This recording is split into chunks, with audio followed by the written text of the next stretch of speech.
नमस्कार, नाइ समाचारमा स्वागत छ। म आरती। सुरु गरौं प्रमुख समाचारहरूबाट।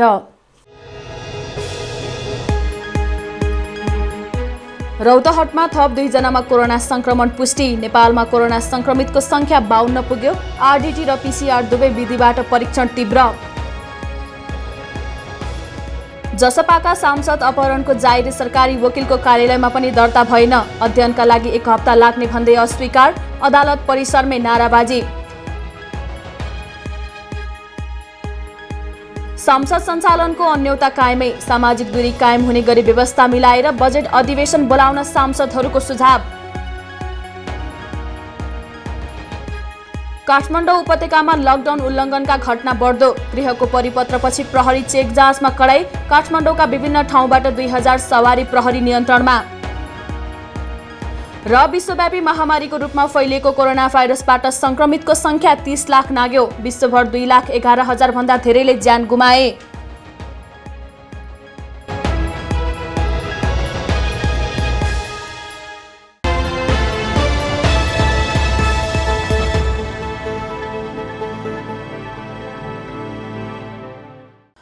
अब समाचार विस्तारमा। रौतहटमा थप 2 जनामा कोरोना संक्रमण पुष्टि भएको छ। स्वास्थ्य तथा जनसङ्ख्या मन्त्रालयको नियमित पत्रकार सम्मेलन मार्फत मन्त्रालयका प्रवक्ता डाक्टर विकास देवकोटाले 2 संक्रमित भारतबाट आएको जानकारी दिनुभएको हो। काठमाडौँको टेकु स्थित राष्ट्रिय जनस्वास्थ्य प्रयोगशालामा गरेको परीक्षणमा कोरोना संक्रमण पुष्टि भएको स्वास्थ्य मन्त्रालयले जनाएको छ। चैत 22 गते कलकत्ताबाट आएका वृन्दावन नगरपालिकाका 24 वर्षीय युवकमा कोरोना संक्रमण देखिएको हो भने अर्का संक्रमित देवाही गोनाही नगरपालिका निवासी 35 वर्षीय पुरुष हुन्। उनी पनि वैशाख 4 गते दिल्लीबाट आएका थिए। आज थपेका 2 कोरोना संक्रमितसँगै कोरोना संक्रमितको संख्या 54 जना पुगेको छ भने हालसम्म 16 जना उपचारपछि निको भएर घर फर्किएको प्रवक्ता देवकोटाले जानकारी दिनुभयो। उहाँले हालसम्म 54,826 जनामा कोरोना परीक्षण भएको बताउनुभयो भने आइसोलेसनमा 107 जना रहेको जानकारी पनि गराउनुभयो। विधिबाट गरिएका नमुना परीक्षणहरू 44,019 छन्। गत 24 घण्टामा नयाँ 1,193 वटा थप परीक्षण भएका छन्। आरडीटी परीक्षणको प्रादेशिक विवरण दिन चाहन्छु। प्रदेश नम्बर 1 मा 4,828, प्रदेश नम्बर 2 मा 5,249, बागमती प्रदेशमा 8,014, त्यसैगरी गण्डकी प्रदेशमा 4,936, प्रदेश नम्बर 5 मा 5,328, कर्णाली प्रदेशमा 5,181 र सुदूरपश्चिम प्रदेशमा 12,283 वटा आरडीटी विधिबाट नमुना परीक्षण भइसकेका छन्। आज क्वारेन्टाइनमा रहने व्यक्तिहरूको संख्या 22,049 छ, जसमध्ये प्रदेश नम्बर 1 मा 2,288, प्रदेश नम्बर 2 मा 1,512, बागमती प्रदेशमा 361, गण्डकी प्रदेशमा 676, प्रदेश नम्बर 5 मा 12,164, कर्णाली प्रदेशमा 3,789 र सुदूरपश्चिम प्रदेशमा 1,309 व्यक्तिहरू क्वारेन्टाइनमा बस्नुभएको छ। अहिले कोरोना भाइरसका सबैभन्दा बढी संक्रमित विराटनगरमा उपचार गराइरहेका छन्। त्यस्तै चितवनमा 1 जना, थनगढीमा 1 जनाको उपचार भइरहेको छ। वीरगञ्जमा अब 3 जनाको कोरोना भाइरस संक्रमणका एक्टिभ केसहरू रहेको उहाँले बताउनुभयो। नेपाल प्रहरीका पूर्व आइजिपी सर्वेन्द्र खनाल, नेकपाका नेता द्वय महेश बस्नेत र कृष्ण बहादुर श्रेष्ठ विरुद्ध जाहेरी लिन सरकारी वकिलको कार्यालयले पनि अस्वीकार गरेको छ। अपहरण मुद्दामा जाहेरी दर्ता गर्न जनता समाजवादी पार्टीका नेताहरू आज काठमाडौँ जिल्ला सरकारी वकिलको कार्यालयमा पुगेका थिए। जसपाका नेता तथा पूर्व स्वास्थ्य राज्य मन्त्री डाक्टर सुरेन्द्र यादवलाई केही दिन अघि उहाँको घर महोत्तरीबाट दबाब दिएर काठमाडौँ ल्याएको आरोप लगाइएको छ। अध्ययनका लागि 1 हप्ता लाग्ने भन्दै सरकारी वकिलको कार्यालयले जाहेरी दर्ता गर्न नमानेको हो। सरकारी वकिलको कार्यालय काठमाडौँमा जाहेरी दिन आएको तर निवेदन नलिएको समाजवादीका नेता राजेन्द्र महोत्तले जानकारी दिनुभयो। निवेदन लिन इन्कार गर्यो। अब निवेदन लिन इन्कार गरेपछि त न्याय के देला, के अरे सुरक्षा के देला, त्यो त हामी चाहिँ गरेन। हामी निराश भएर फर्के। यो सरकारकै निर्देशनमा नलिएको हो जस्तो लाग्छ तपाईलाई? अब त अर्को त के कारण होला नि? सूचना नलिने भनेको मतलब के हो? हामी सूचना दिन नआएको हो, त्यो जाहेरी निवेदन सूचना दिन आएको हो, त्यो सूचना पनि नलिने भनेपछि के हो? त्यो कहाँबाट हो? कतै न कतैबाट त होला नि त। तपाईँ के गर्नुहुन्छ? अब अगाडि हामी जान्छौँ। अब जनतामा सबभन्दा ठुलो जनताको अदालत अझ पनि ढोका बाँकी, त्यो ढोकामा हामी जाउँला, गरौँला। तर यो चाहिँ गम्भीर सवाल हो। यो राज्य कहाँ जान लाग्यो, निरङ्कुशता कहाँसम्म हो, यो चाहिँ प्रमाण चाहिँ देखिन लाग्यो हो। नेपाली जनताले यसको लागि लडेको थिएन, मरेको थिएन। यो नेपाली जनता आज यो दिन देख्नु परेको छ। लोकतन्त्रमाथि प्रहार हुन लागेको छ, निरङ्कुशता हावी हुन लागेको छ। र यो अवस्थामा हामी बहुत गम्भीर हुनुपर्छ। हामी सबै बाटो खोज्छौँ, जनतामा जान्छौँ। जाहेरी दर्ता गर्न पूर्व उप प्रधानमन्त्री उपेन्द्र यादव, राजेन्द्र श्रेष्ठ, अशोक राई, राजेन्द्र महतो लगायतका नेताहरू सरकारी वकिलको कार्यालय पुग्नु भएको थियो। यसअघि महानगरीय प्रहरी परिसर काठमाडौँले अपहरणको उजुरी लिन अस्वीकार गरेको थियो। यस्तै समाजवादीले उजुरी दिने थाहा पाएपछि नेकपाका कार्यकर्ता पनि बबरमहल पुगेका थिए। उनीहरूले देश टुक्राउने गरी नेकपामाथि प्रहार भइरहेको भन्दै नाराबाजी गरेका थिए। गत वर्ष आजकै दिन अर्थात् वैशाख 16 गतेबाट संघीय संसदको बजेट अधिवेशन सुरु भएको थियो। तर यसपटक भने कोरोना भाइरसको महामारीका कारण 24 चैतमा हिउँदे अधिवेशन अन्त्य गरिएपछि अब संसद सञ्चालन कुन विधिबाट हुने भन्ने अन्यल छ। त्योसँगै बजेट अधिवेशन कहिले सुरु हुन्छ भन्ने चासो बढ्न थालेको छ। नेकपाभित्र उर्लिएको गुटगत कलहले संसद नै प्रभाव पर्ने चर्चा भइरहँदा सांसदहरूले भने आवश्यक व्यवस्था मिलाएर तत्काल संसद बैठक आह्वान गर्न सुझाव दिएका छन्। एक रिपोर्ट। कोरोना भाइरसको महामारीको कारण यस वर्षको बजेट अधिवेशन कहिले आह्वान हुने भन्ने टुङ्गो लाग्न सकेको छैन। सरकारले नीति तथा कार्यक्रम र बजेटको तयारी गरिरहे पनि नीति तथा कार्यक्रम कहिले प्रस्तुत हुन्छ र पूर्व बजेट छलफल कहिले सुरु हुन्छ भन्ने तय भएको छैन। संविधानमा भएको व्यवस्था अनुसार 15 जेठमै बजेट ल्याउनु पर्ने हुन्छ। संविधानको धारा 119 मा संघीय सरकारको अर्थमन्त्रीले प्रत्येक वर्ष जेठ महिनाको 15 गते बजेट संघीय संसदमा पेश गर्नुपर्ने प्रावधान छ। संवैधानिक व्यवस्था र कोरोना महामारीको सङ्कटका कारण परिस्थिति थप जटिल बनेकोले सहकार्य गरेर अगाडि बढ्न सांसदहरूले आग्रह गरेका छन्। नेकपा संसदीय दलका मुख्य सचेतक देवप्रसाद गुरुङ बजेट सम्बन्धी संवैधानिक व्यवस्था र प्री बजेट छलफलको तालिका अनुसार अधिवेशन आह्वान गर्ने समय भइसकेको बताउनुहुन्छ। सरकारले मुलुकको अर्थतन्त्रमा ल्याएको चुनौती र अर्थतन्त्रका अबका प्राथमिकतामा महत्त्वपूर्ण विषयमा छलफल गर्नुपर्ने भएकोले अधिवेशन आह्वान गर्न अब ढिलाइ गर्न नहुने प्रमुख प्रतिपक्षी दल नेपाली काङ्ग्रेसका सचेतक पुष्पा भुसालको सुझाव छ। सभामुखको अध्यक्षतामा बस्ने कार्यव्यवस्था परामर्श समितिले प्री बजेट लगायतका विषयमा सदनमा छलफलका लागि समय र कार्यसूची निर्धारण गर्ने गर्छ।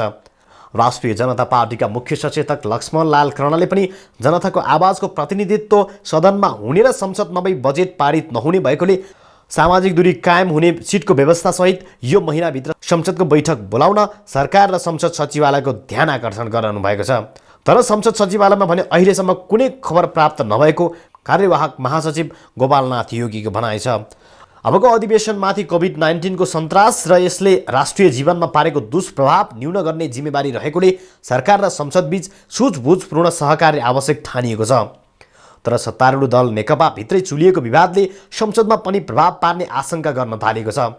कुल 334 सदस्यीय संघीय संसदमा 112 महिला सदस्यको प्रतिनिधित्व रहेको छ। तल्लो सदन प्रतिनिधि सभामा 275 सदस्य छ भने माथिल्लो सदन राष्ट्रिय सभामा 59 सदस्य रहेका छन्। काठमाडौँमा पछिल्लो केही दिनयता लकडाउन उल्लङ्घन गर्ने क्रम बढेको छ। सरकारले अत्यावश्यक काम र अस्पतालमा आकस्मिक उपचार लिन बाहेक घर बाहिर ननिस्कन अनुरोध गरे पनि सडकमा बाक्लो संख्यामा गाडी गुड्ने गरेका छन्। सरकारले लकडाउनको अवधि बढाएर वैशाख 25 गतेसम्म पुर्याएको छ। तर सडकमा चेकिङ फितलो भएर मौका छोपेर सवारी साधन लिएर सडकमा निस्कनेहरूलाई कारबाही थालिएको छ। आज दिउँसोसम्म काठमाडौँका सडकमा चेक जाँचका क्रममा 1000 बढी 4 पाङ्ग्रे सवारी साधन कारबाहीमा परेका महानगरीय ट्राफिक प्रहरी महाशाखाले बताएको छ। घर बाहिर निस्कने र सवारी साधन चलाउने कतिपय अत्यावश्यक सेवामा खटिएकाहरू भए पनि कतिपय भने घरमा बस्न दिक्क लागेर निस्केको पनि बताउने गरेका छन्। अत्यावश्यक सेवामा सञ्चालन हुने सवारी साधनलाई विगतमा जिल्ला प्रशासन कार्यालयले सवारी पास दिने गरे पनि पछिल्लो समय बन्द गरेको छ। कोरोना भाइरसको संक्रमण रोकथाम तथा नियन्त्रणका लागि सरकारले गत चैत 11 गतेदेखि गरेको लकडाउन आज 35औं दिन पनि जारी छ। यो अवधिमा केही उल्लङ्घनका घटना बाहेक जनताले सरकारलाई साथ दिएका छन्। विगत 1 महिनादेखि लकडाउनका कारण काठमाडौँ उपत्यका लगायत मुलुकका मुख्य शहर सुनसान छन्।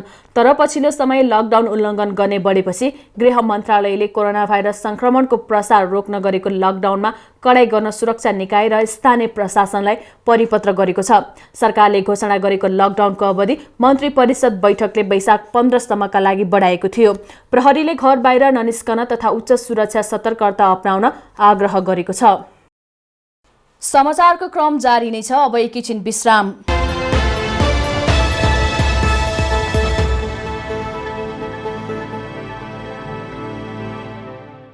विश्रामपछि पुनः स्वागत छ। अब बाँकी समाचार। पूर्व प्रधानमन्त्री डाक्टर बाबुराम भट्टराईले रेडियो नेपालको अन्तर्वार्तामा बोलेको विचारको जिम्मा आफूले लिने भन्दै रेडियो नेपालका कर्मचारीलाई धम्क्याउने काम नगर्न सरकारलाई चेतावनी दिनुभएको छ। डाक्टर भट्टराईले आज दिउँसो ट्विट गरेर कर्मचारी धम्काउने काम बन्द गर्न सरकारलाई चेतावनी दिनुभएको हो। सोमबार बिहान जनता समाजवादीका नेता डाक्टर बाबुराम भट्टराईसँग नवराज लम्सालले लिएको अन्तर्वार्तामा प्रधानमन्त्री केपी शर्मा ओली विरुद्ध आपत्तिजनक शब्द प्रयोग भएको भन्दै सूचना तथा सञ्चार माध्यमले स्पष्टीकरण मागेको छ। कार्यकारी निर्देशक कार्कीलाई 3 दिनभित्र प्रष्टीकरण पेश गर्न मंगलबार पत्र काटिएको छ। अन्तर्वार्ताका क्रममा पूर्व प्रधानमन्त्री डाक्टर भट्टराईले प्रधानमन्त्री ओलीलाई भस्मासुर, पङ्गु, अभियानवादी जस्ता शब्द प्रयोग गरेर कटाक्ष गर्नुभएको थियो। प्रधानमन्त्री कार्यालयको दबावपछि सोमबार नै रेडियो नेपालले अनलाइन संस्करणबाट भट्टराईसँग गरेको अन्तर्वार्ता हटाएको थियो। कार्कीलाई यसअघि काम सन्तोषजनक नभएको भन्दै मन्त्री परिषदले नै प्रष्टीकरण सोधेको थियो। त्यस्तै सञ्चार मन्त्रालयले रेडियो नेपालका समाचार प्रमुख नवराज लम्साललाई पनि स्पष्टीकरण सोधेको छ।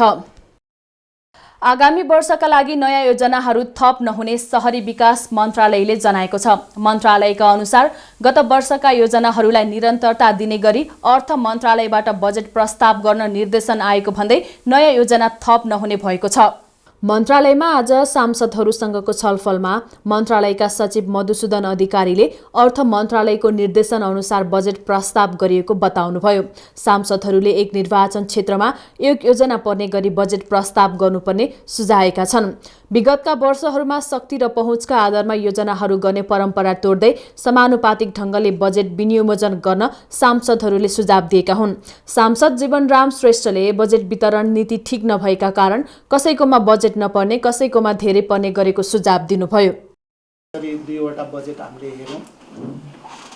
अब यो सुरुमा यो संहिता लागू भइसकेपछि कति प्रदेशले, कति स्थानले, कति केन्द्रले भन्ने कुरामा अलमलाइयो। तर बजेट हेर्दाखेरि पहुँचको आधारमा बजेट त फेरि चाहिँ नि मजाले आयो। अब पछिल्लो अब मैले त दुवैपल्ट के प्रस्तावहरू गरेँ थिएँ, कहिले पनि परेन। अनि अलि पहुँच पुगेन छ। पहुँचको आधारमा यही म काठमाडौँबाट चाहिँ नि निर्वाचित सांसद, हाम्रो मान्यज्यू पनि काठमाडौँ, हामी त छिमेकी नै पऱ्यौँ 7 र 8। अब केही क्षेत्रहरूमा चाहिँ नि एकदम योजनाहरू परेका छन्, साना सानादेखि लिएर अनेक योजना परेका छन्। तर हाम्रोमा 1-2वटा दिएको पनि परेन। त्यसले गर्दा त्यति चाहिँ नि यो वितरणको यो जुन खालको नीति हो त्यो चाहिँ नि ठिक भएन। त्यसैले कि त हामीलाई प्रष्ट रूपमा यो हो भनेर कन्भिन्स गर्नु पर्यो। अनि बजेट आउँदाखेरि पनि त्यो खालको एउटा चाहिँ नि त्यो व्यवस्था भएको देखिनु पर्यो। तर हाम्रो चाहिँ नि नपर्ने तर कसैको धेरैवटा पर्ने कुरा चाहिँ नि त्यो सही भएन, ठिक भएन। त्यसैले यसलाई सन्तुलित बनाउने कुरा, न्यायोचित बनाउने कुरा लाई चाहिँ नि ध्यान दिनु पर्यो भन्ने कुरामा मेरो पनि 100% समर्थन। अब 10वटा निर्वाचन क्षेत्र भएको काठमाडौँ हो। अब यहाँ अब सबै सांसदहरूले यहीँबाट हामीले पैसा दिएर हिँड्नु पर्ला जस्तो लाग्यो। बजेट माग्ने भन्दा पनि उल्टो हामीलाई आउने यो जुन चाहिँ नि निर्वाचन क्षेत्र विकास कोषको पैसा यतै शहरीलाई नै दिइदियो भन्नुपर्ने जस्तो देखियो। त्यसैले अब जे होस्, यहाँहरूले जुन बजेट बनाउनुहुन्छ त्यसलाई चाहिँ नि सन्तुलित र न्यायोचित खालको गर्नु पर्यो। आवश्यकताको आधारमा त्यसलाई चाहिँ नि छुटाउनु पर्यो, प्रायोरिटाइज गर्नु पर्यो। त्यो भयो भने उपयुक्त हुन्छ भन्ने लाग्छ। र यो जुन मनमती खोलाको लागि यो नगर विकाससँग पनि कुराकानी गरेर त्यहाँबाट यो काठमाडौँ जिल्लाको तर्फबाट त्यो लगत इस्टिमेट पनि भएको छ। सायद फाइनल गर्न अलिकति मात्र यो लकडाउनले गर्दा अलिकति सकिया छैन भन्थ्यो मैले कुराकानी गर्दाखेरि। अब यो चाहिँ नि कोरिडोर डेभलपमेन्ट, त्यहाँ कोरिडोर बनाउने र ढल व्यवस्थापन गर्ने भनेर चाहिँ नि भनेको छु। वर्षौँदेखि त्यहाँ चाहिँ हामीलाई अलिअलि आएको त्यो बजेट पनि त्यहीँ राख्दैछु। यो सांसद गणेश पहाडीले एउटा निर्वाचन क्षेत्रमा एउटा कार्यक्रम नछुट्ने गरी बजेट बनाउन आग्रह गर्नुभयो। छलफलपछि शहरी विकास राज्य मन्त्री रामवीर मानन्धरले सुरक्षित आवास कार्यक्रमलाई प्राथमिकतामा राखेर 1 लाख परिवारलाई खरको छानाबाट विस्थापन गराई जस्ताको छानामुनि बसाल्ने सरकारको योजना रहेको जानकारी दिनुभयो। छलफलमा बैतडी, सिन्धुली, नुवाकोट, कैलाली लगायतका सांसदहरूको सहभागिता रहेको थियो। सर्वोच्च अदालतले नयाँ रिट निवेदन दर्ता र सुनवाई प्रक्रिया आजदेखि सुरु गरेको छ। सर्वोच्च अदालतका सहप्रवक्ता देवेन्द्र ढकालका अनुसार अदालतले आजदेखि नयाँ रिट निवेदन दर्ता र सुनवाई सुरु गरेको हो। सर्वोच्च अदालतले यही वैशाख 14 गते प्रधान न्यायाधीश सहित न्यायाधीशहरूको पूर्ण बैठक आजदेखि रिट निवेदन दर्ता र सोको सुनवाई सुरु गर्ने निर्णय गरेको थियो। यसअघि सर्वोच्चले कोरोना भाइरसको सम्भावित जोखिमबाट बच्नका लागि केही समय रिट निवेदन दर्ता र सुनवाई प्रक्रिया स्थगन गरेको थियो। विपदमा सामाजिक दूरी कायम गरी सुरक्षाप्रति सावधानी अपनाउनु पर्ने भएकाले रिट निवेदन दर्ता र सुनवाईको क्रममा सेवाग्राही, कानुन व्यवसायी तथा कर्मचारी समेत आवागमन र उपस्थितिमा आवश्यक नियन्त्रण र व्यवस्थापन अदालत प्रशासनले मिलाउने तयारी गरेको छ। विश्वव्यापी रूपमा फैलिएको कोरोना भाइरसको सम्भावित संक्रमणबाट जोगिन सर्वोच्च अदालतले गत चैत 7 गते बसेको पूर्ण बैठकले अति आवश्यक निवेदन, बन्दी प्रत्यक्षीकरण र महामारी सम्बन्धी मात्र सुनवाई गर्ने निर्णय गरेको थियो। गत चैत 18 गतेको पूर्ण बैठकले केही आंशिक काममा वृद्धि गरेको थियो। अख्तियार दुरुपयोग अनुसन्धान आयोगले भरतपुर कोरोना विशेष अस्पतालमा छापा मारेको छ। आज दिउँसो हेटौँडाबाट आएको अख्तियार टोलीले अस्पतालमा छापा मारेको हो। कोरोना आशंका गरिएका र संक्रमित बिरामीको उपचारका लागि भनेर भरतपुर महानगरपालिकाले बनाएको भरतपुर कोरोना अस्पतालमा कार्यरत कर्मचारीले सामान रातको समयमा पोको पारेर लगेको भिडियो सोमबार बाहिरिएको थियो। भिडियो बाहिरेसँगै आज अख्तियारले छापा मारेको हो। कोरोना अस्पतालमा आर्थिक अनियमितता गरिएको आशंका समेत गरिएको छ। प्रदेश सरकारले अस्पताल सञ्चालनका लागि 1 करोड रुपियाँ सहयोग गरेको थियो। रातको समयमा अस्पतालबाट कर्मचारीहरूले सामान बाहिर लगेको भिडियो बाहिर आएपछि यो विषयमा छलफल गर्न सोमबार बसेको कोरोना अस्पताल कार्यदलको बैठक समेत बसेको थियो। बैठकले घटनाको छानबिन गरी 1 हप्ताभित्र प्रतिवेदन बुझाउने गरी उद्योगसँग चितवनका अध्यक्ष राजु पौडेलको संयोजकत्वमा भरतपुर महानगरपालिका र भरतपुर अस्पतालका 1-1 जना प्रतिनिधि रहने गरी 3 सदस्यीय छानबिन समिति गठन गरेको छ। नाइ समाचारमा अब पालो अन्तर्राष्ट्रिय समाचारको।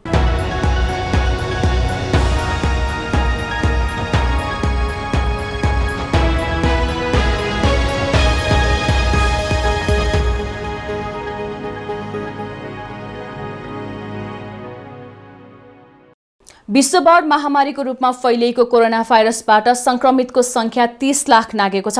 अमेरिकाको जोन्स हकिन्स विश्वविद्यालयको तथ्याङ्क अनुसार हालसम्म विश्वभर कोरोना भाइरसबाट संक्रमित हुनेको संख्या 30,57,957 पुगेको छ। कोरोनाबाट विश्वभर मृत्यु हुनेको संख्या 2,11,894 पुगेको छ भने संक्रमित मध्ये 8,93,967 जना उपचारपछि निको भएका छन्। ज्यान गुमाउने र संक्रमित हुनेको संख्या सबैभन्दा धेरै संयुक्त राज्य अमेरिकामा छ। अमेरिकामा मात्रै 10,08,000 भन्दा धेरैमा संक्रमण पुष्टि भएकोमा 56,000 भन्दा धेरैको ज्यान गएको छ।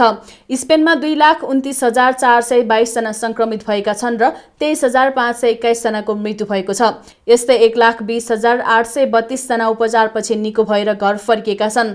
फ्रान्समा 1,65,963 जना संक्रमित हुँदा 23,293 जनाको मृत्यु भएको छ। 46,293 जना निको भएका छन्। बेलायतमा 1,58,348 जना संक्रमित भएका छन् भने 21,092 जनाको मृत्यु भएको छ र 807 जना मात्र निको भएका छन्। जर्मनीमा 1,58,758 जना संक्रमित भएका छन् भने 6,126 जनाको मृत्यु भएको छ। यहाँ निको हुनेको संख्या 1,14,500 रहेका छन्। दक्षिण एसियामा सबैभन्दा बढी प्रभावित देखिएको भारतमा अहिलेसम्म 939 जनाको मृत्यु भएको छ भने 29,451 जना संक्रमित भएका छन्। त्यस्तै पाकिस्तानमा 14,079 जना संक्रमित भएका छन् भने 301 जनाले ज्यान गुमाएका छन्। अब खेलकुद समाचार।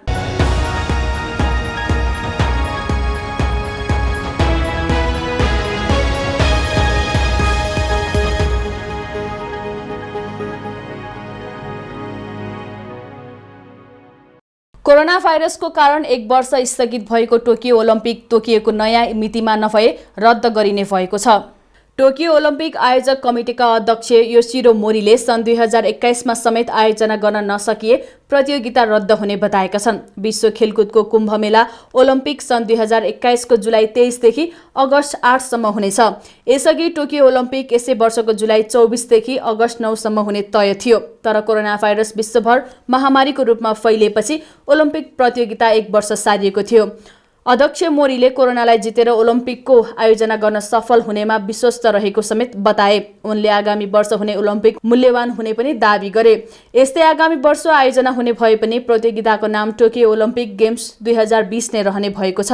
अन्तर्राष्ट्रिय ओलम्पिक कमिटीले भिडियो कन्फरेन्सिङका माध्यमबाट राखेको बैठकमा ओलम्पिक टर्च टोकियो पुगिसकेकोले नाम नफेर्ने सहमति बनेको थियो। खेल समाचारसँगै हामी नाइस समाचारको अन्तिममा आइपुगेका छौं। बिदा हुनु पूर्व मुख्य समाचारका शीर्षकहरू पुनः एकपटक। रौतहटमा थप 2 जनामा कोरोना संक्रमण पुष्टि। नेपालमा कोरोना संक्रमितको संख्या 52 पुग्यो। आरडीटी र पीसीआर दुवै विधिबाट परीक्षण तीव्र। जसपाका सांसद अपहरणको जायरी सरकारी वकिलको कार्यालयमा पनि दर्ता भएन। अध्ययनका लागि 1 हप्ता लाग्ने भन्दै अस्वीकार। अदालत परिसरमै नाराबाजी। संसद सञ्चालनको अन्योता कायमै। सामाजिक दूरी कायम हुने गरी व्यवस्था मिलाएर बजेट अधिवेशन बोलाउन सांसदहरूको सुझाव। काठमाडौँ उपत्यकामा लकडाउन उल्लङ्घनका घटना बढ्दो। गृहको परिपत्रपछि प्रहरी चेक जाँचमा कडाई। काठमाडौँका विभिन्न ठाउँबाट 2000 सवारी प्रहरी नियन्त्रणमा।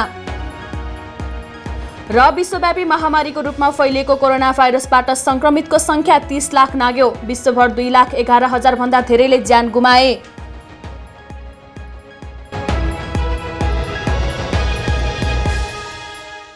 हस् त नाइस समाचार अहिलेलाई यति नै। नाइस समाचारसँगै हाम्रा अन्य कार्यक्रमहरू तपाईँ हाम्रो वेबसाइट naissamachar.com, युट्युब र फेसबुकमा पनि हेर्न र पढ्न सक्नुहुन्छ। नाइस टेलिभिजन हेर्दै गर्नुहोला। नमस्कार।